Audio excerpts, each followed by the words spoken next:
Friends, welcome to life experience education. मैं हूं प्रवीण कुमार शर्मा और हम बात कर रहे हैं इंडियन हिस्ट्री यानी कि भारतीय इतिहास के बारे में, जिसमें हम स्टार्टिंग करते हुए जो कि एंशिएंट इंडिया को यानी कि प्राचीन भारत को हमने सिंधु सभ्यता से स्टार्ट करते हुए इसके वैदिक सभ्यता, महाजनपदों की तरफ बात करते हुए जैन धर्म, बौद्ध धर्म और उसके बाद मगध राज्य का उत्कर्ष हमने बात किया, जिसमें कि मौर्य साम्राज्य के बारे में भी हमने डिस्कस किया और आगे बढ़ते हुए कुषाण, शाक, गुप्त साम्राज्य की तरफ हमने बात की। इस तरह से हमने जो एंशिएंट इंडिया था इसके बारे में हमने डिस्कस किया। अब इसके हम मिसलेनियस क्वेश्चन को कुछ कर रहे हैं, तो ये हमारा पार्ट 13। इससे पहले हमने 12 पार्ट इसके डिस्कस कर चुके हैं। यदि आपने अभी तक नहीं देखा है तो जाकर जरूर देखें। ये जो लेक्चर है इंग्लिश और हिंदी दोनों ही लैंग्वेज में आपको मिलेंगे। तो स्टार्ट करते हैं लेक्चर को बिना किसी देरी के क्वेश्चन नंबर 1 के साथ। Who sent Hiuen Tsang as an envoy of to Harsha's court, यानी कि जो हेन सॉन्ग है इनको हर्ष के दरबार में दूत के रूप में किसने भेजा था? तो किसने भेजा था इनको? तो इनको भेजा था ताई शुएंग ने। तो ए इसका हो जाएगा राइट आंसर। साथ ही में इसके बारे में हम बात करें तो जो चीनी यात्री थे ये चाइनीज बुद्धिस्ट मॉन्क भी थे और चीनी यात्री थे हेंगशॉन्ग और हर्षवर्धन के शासन काल में भारत आया था।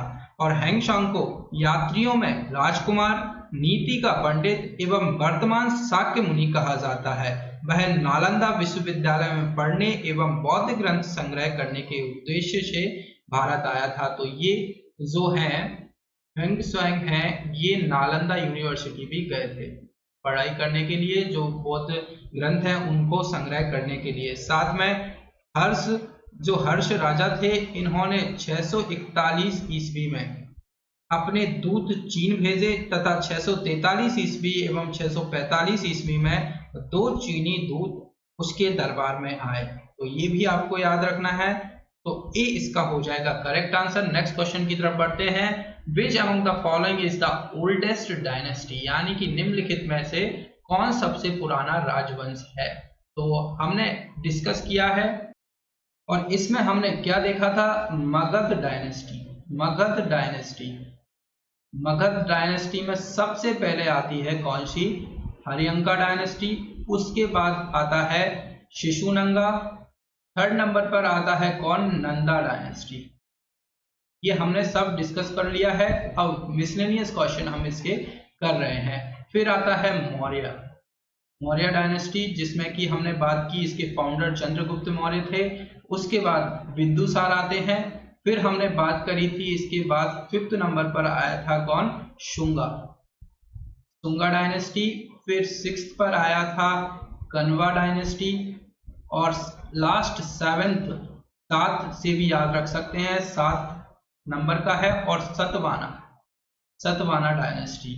ये डायनेस्टी आई थी मगध टाइम पर और इनको हमने जो प्राचीन भारत है, एंशिएंट इंडिया है, इसमें ये डायनेस्टी बहुत ही इंपॉर्टेंट है।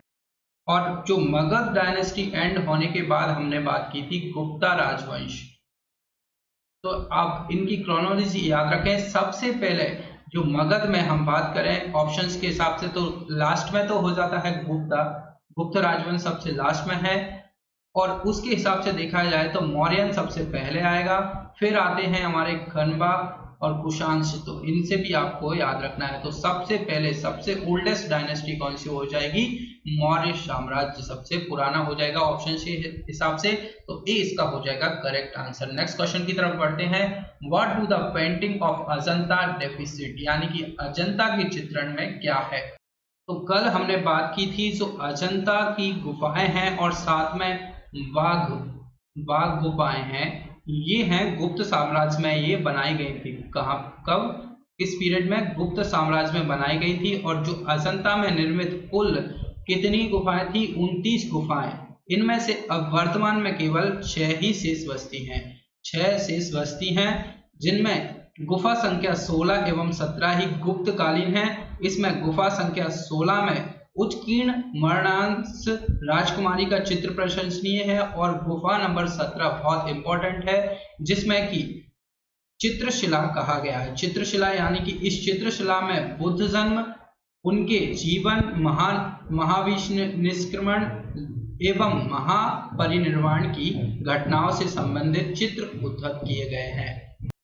तो जो अजंता की पेंटिंग्स हैं इसमें जटाकस या तक ये सी इसका हो जाएगा राइट आंसर, यानी कि रामायण, महाभारत और पंचतंत्र इनसे रिलेटेड ये नहीं है, अजंता है जटाकस से रिलेटेड, तो सी इसका हो जाएगा करेक्ट आंसर। साथ ही में अजंता के टाइम पर ही जो अजंता की गुफाएं बौद्ध धर्म की महायान शाखा से संबंधित हैं, और जो गुप्त काल में निर्मित अजंता के अलावा एक और गुफा जो कि बाघ की गुफा है, जो बाघ गुफाएं हैं ये जिला धार मध्य प्रदेश नामक स्थान पर विंध्य पर्वत को काटकर बनाई गई है। तो सी इसका हो जाएगा राइट आंसर। नेक्स्ट क्वेश्चन की तरफ बढ़ते हैं। The caves and rock cut temple at Ellora, यानी कि अलोरा में गुफाओं और रॉक कट मंदिर हैं, तो ये किससे रिलेटेड है? कल हमने बात की थी, जो अलोरा की गुफाएं हैं इसमें हिंदू, बुद्धिस्ट और जैन ये तीनों धर्मों के बारे में बताया गया है। और हमने बात की थी ये किस डायनेस्टी में बनाए गए थे, डेवलप किया गया था, तो राष्ट्रकूटा डायनेस्टी में इसको बनाया गया था, जिसमें कि जैन, बुद्धिज्म और हिंदुइज्म के बारे में बताया गया है। और साथ ही में जो रॉक कट टेम्पल हैं ये Kailash temple constructed by Krishna one के टाइम पीरियड में किया गया था, तो इसके साथ ये भी आपको याद रखना है, डी इसका हो जाएगा राइट आंसर। नेक्स्ट क्वेश्चन की तरफ बढ़ते हैं। When was the Panchatantra written, यानी कि पंचतंत्र कब लिखा गया है, किसके पीरियड में लिखा गया है? तो ये पंचतंत्र है ये गुप्ता पीरियड यानी कि गुप्त काल में ही लिखा गया है, तो सी इसका हो जाएगा राइट आंसर। साथ ही में किसके द्वारा ये लिखा गया है ये भी क्वेश्चन बनता है, तो ये लिखा गया है विष्णु शर्मा के द्वारा। विष्णु शर्मा के द्वारा एक पंचतंत्र की रचना की गई थी, और इनके जो पंचतंत्र संस्कृत को संसार का सर्वाधिक प्रचलित ग्रंथ माना जाता है, यानी कि सबसे ज्यादा भाषा में इसको ट्रांसलेट इसका हुआ है वर्ल्ड में, और साथ ही में संसार का सर्वाधिक प्रचलित ग्रंथ इसको माना जाता है, और बाइबल के बाद इसका स्थान दूसरा है। इसे 5 भागों में बांटा गया है, इसलिए इसका नाम पंचतंत्र रखा गया है। 5 भागों में इसको बांटा गया है, जिसमें कि मित्र भेद, मित्र लाभ, संधि विग्रह, लब्ध प्रणाश और अपरक्षाकरित्व, ये 5 पार्टों में इसको बांटा गया है। साथ ही में आर्यभट्ट ने आर्यभट्टियम एवं सूर्य सिद्धांत नामक ग्रंथ लिखे, इसी ने सर्वप्रथम बताया कि पृथ्वी के चारों ओर घूमती है। क्या है? पृथ्वी सूर्य के चारों ओर घूमती है। साथ ही में चंद्रगुप्त द्वितीय के दरबार में रहने वाले प्रमुख विद्वान कौन थे? बारहमिहिर, धन्वंतरी और ब्रह्मगुप्त ये आदि थे। साथ ही में पुराणों की वर्तमान रूप में रचना गुप्त काल में हुई है, इसमें ऐतिहासिक परंपराओं का उल्लेख भी है, और संस्कृत गुप्त राजाओं की शासकीय भाषा थी, ये भी हमने देखा है, तो सी इसका हो गया राइट आंसर। नेक्स्ट क्वेश्चन है, which one of the following sources of Islam is associated with the teaching of prophet Mohammad, यानी कि इस्लाम के निम्नलिखित स्रोतों में से कौन सा पैगंबर मोहम्मद की शिक्षाओं से जुड़ा है? तो क्या जुड़ा है? कुरान जुड़ा है पैगंबर मोहम्मद की शिक्षाओं से, तो ए इसका हो जाएगा करेक्ट आंसर। नेक्स्ट क्वेश्चन है, Takshashila university was situated in, यानी कि तक्षशिला विश्वविद्यालय स्थित कहाँ था? तो ये पाकिस्तान में स्थित था, तो ए इसका हो जाएगा राइट आंसर। नेक्स्ट क्वेश्चन है, which one of the following pairs is not correctly matched, यानी कि निम्नलिखित में से कौन सा जोड़ा सही ढंग से मेल नहीं खाता है? तो कौटिल्य के द्वारा अर्थशास्त्र लिखा गया है, साथ ही में हाला के द्वारा गथा सप्तशती इसको लिखा गया है, बाणभट्ट के द्वारा बुद्ध चरित्र ये रॉन्ग बनता है, और साथ ही में कालिदास के द्वारा क्या लिखा गया है? अभिज्ञान शकुंतलम को कालिदास के द्वारा लिखा गया है। और जो बाणभट्ट हैं इनके द्वारा हर्षचरित्र और कादम्बरी ये लिखा गया था, ना कि बुद्ध चरित्र, तो सी इसका हो जाएगा right answer, not correctly matched है।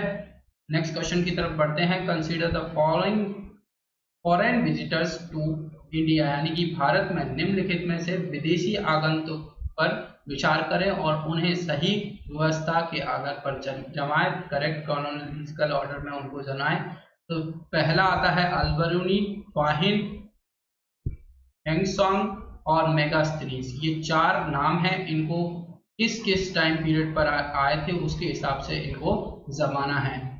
तो सबसे पहले आया था मेगास्थनीज सबसे पहले आया था, और ये आया था चंद्रगुप्त मौर्य के टाइम पर, मौर्य साम्राज्य में चंद्रगुप्त मौर्य के टाइम पर आया था। और इसके द्वारा कौन सी बुक लिखी गई थी? इंडिका, हमने बात की थी इंडिका बुक जो कि फेमस है, इसके द्वारा लिखी गई थी मेगास्थनीज के द्वारा।